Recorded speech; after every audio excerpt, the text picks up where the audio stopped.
it is time to move this Chicago Bears post-game show right along and turn our attentions to the good, the bad, and the ugly, everybody.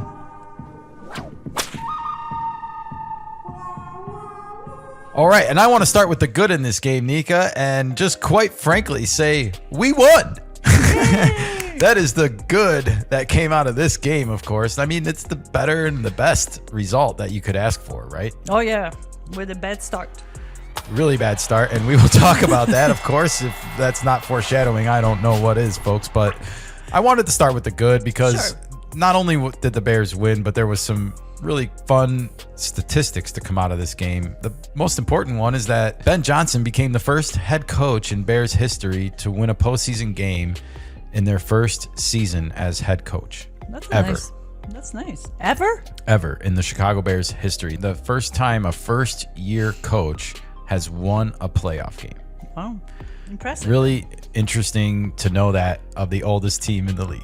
What does it say about the organization, James? Well, we know that it's been flawed for most of my lifetime, unfortunately, minus the Ditka years probably. It's beginning to turn the corner, it seems like, and I'm excited about that for the future. Ben Johnson was the hire of the century, if you ask me, in the NFL, and I'm really glad that we got him as coach, and I'm glad that he likes this rivalry. Yes. More good news in this game was comeback Caleb did it again. He is the Iceman. Look at the comeback. 7 now this year in the fourth quarter. He's gaining a reputation. It is a reputation. This is Jordan-esque.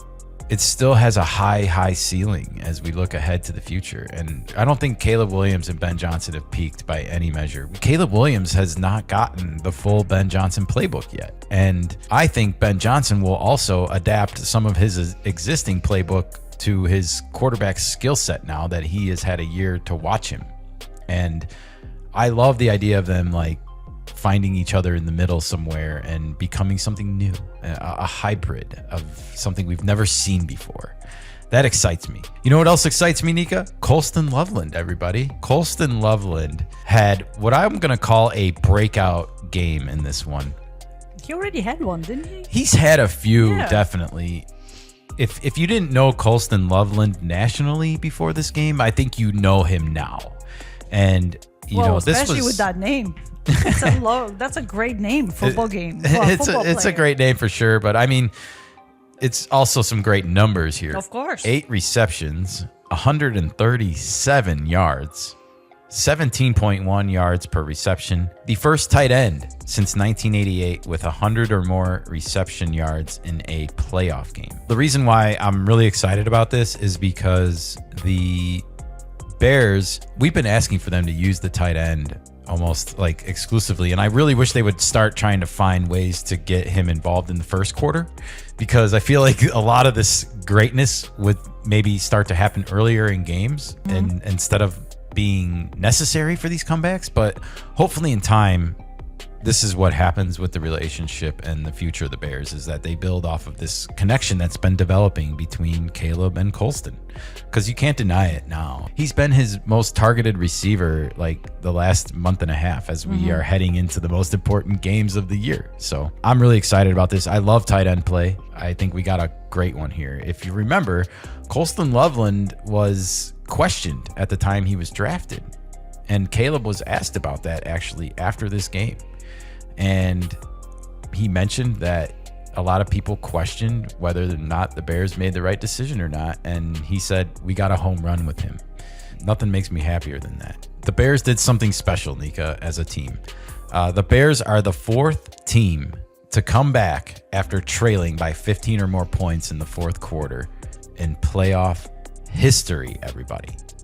And of course, one of those teams was the 2017 New England Patriots. And I want to bring this up. I found this out, and I think this is just a really cool story to cap off the good section. Ben Johnson showed the Bears team during training camp the Patriots' 28-3 comeback win over the Atlanta Falcons in the Super Bowl in 2017. I think it might have been in 2018 when the actual game was played. Don't quote me on that. Nevertheless, I think it's a cool story because look at how resilient the Bears have been this year. They never quit. Do you think more coaches are going to show their teams this No, they probably find different Or games. is it ruined now? No, they're going to find different games. Different games, different moments. Different moments. They have to play into their team's strategies more so. And I feel like the Ben Johnson strategy is to come back from behind. At least for this moment in history. Well, I don't really want them to embrace that by any means, but I don't want them to shy away from it if they need it. You can't count on this all the time. You might run out of time at some point. Oh, I don't. Time is your biggest factor when you're coming back from behind. I don't doubt it. And my brother, to be fair, he was stressing out about this, and he still is, I think. He doesn't feel like the Bears should rely on this strategy, and I don't disagree with him. I'm not gonna not enjoy it either. If of course, makes sense. it makes it exciting, but that's the name. Cardiac Bears comes from something. I would also tell my brother to look around the league, and minus that Sunday night game, which the Chargers, I guess, decided not to have their offense show up to. There was a lot of close games this weekend. So it's the playoffs. Get ready for some nail biting. All right, Nico, you want to turn your attentions to some bad in this game? Oh, okay, sure.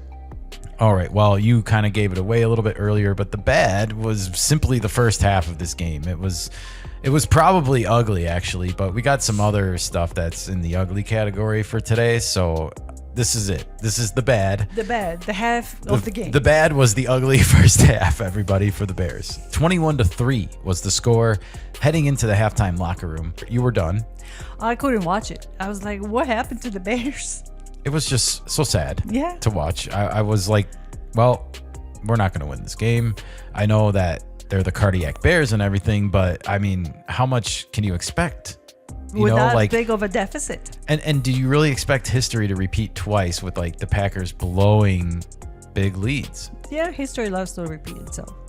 It does, but you also expect the odds not to happen. Sure. In sports especially.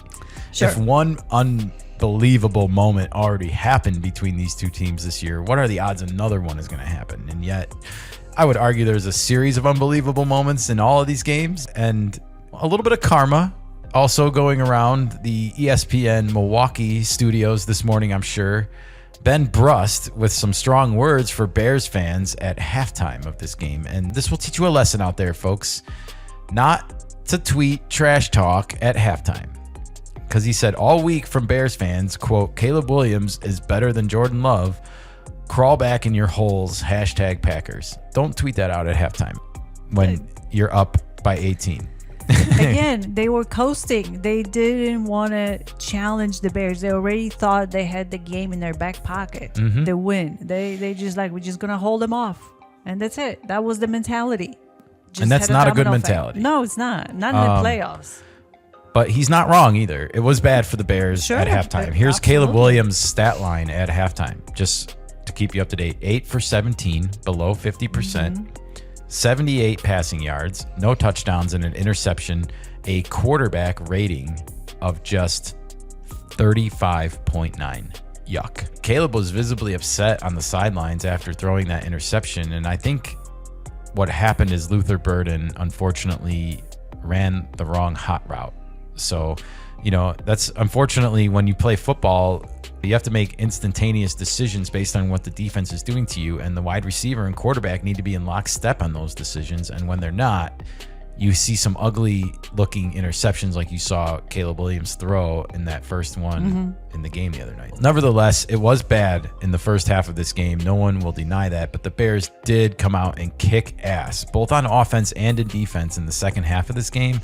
And I think we should all hang our hats on that a little bit going into this game against the Rams. Maybe we found some newfound confidence, believe it or not. We had lost our last two games coming into this. We were getting our asses kicked in the first half of this game. And all of a sudden, we kind of found ourselves again. Yeah. And that was great to see. Well, before we get out of here, there was some ugly, as I alluded to, and it's quite simply the two injuries that the Bears sustained in this game. Not only were they important players, TJ Edwards and Ozzie Trapillo, but they were both nasty, ugly injuries that are both going to keep these guys out for a long time. They're done for the season, period. TJ Edwards has a fractured fibula. I heard maybe he will be up and at it in April or May. Even worse, Ozzie Trapillo suffered a ruptured patella injury, and that is a complete tear of the patella tendon. Oh, wow. Not a partial. anyways, he is definitely out for the season. Anywhere from 6 to 12 months away from returning on the field, like participation. That's a big window, 6 to 12 months. That's like a half a year difference. Not only that, there's some chatter that his career might never be the same, and potentially might not pan out. And that's such a sad story for a rookie that really showed up and was becoming a huge player for us this year. It's just one of the worst injuries. So it is ugly, and the Bears will definitely miss these two now, going on what I'm going to call a Super Bowl run here, because it is right there, in my opinion, for the taking. That sounds Kool-Aid. Hey, thank you. I will. Well, somebody has to step up. It is a next man up attitude, mentality in all sports, all teams, no doubt about it. And the Bears in particular have shown some resilience in this regard this year. So I will also hang my hat on that as we go into this game against the Rams next week. But that's all I got for the ugly. And this was the good, the bad, and the ugly right here on the Kenikka Sports Show. Thank you if you made it all the way to the end of this video. And now we will turn our attentions to a sneak peek, everybody, at this Bears-Rams matchup. Stay tuned for that next.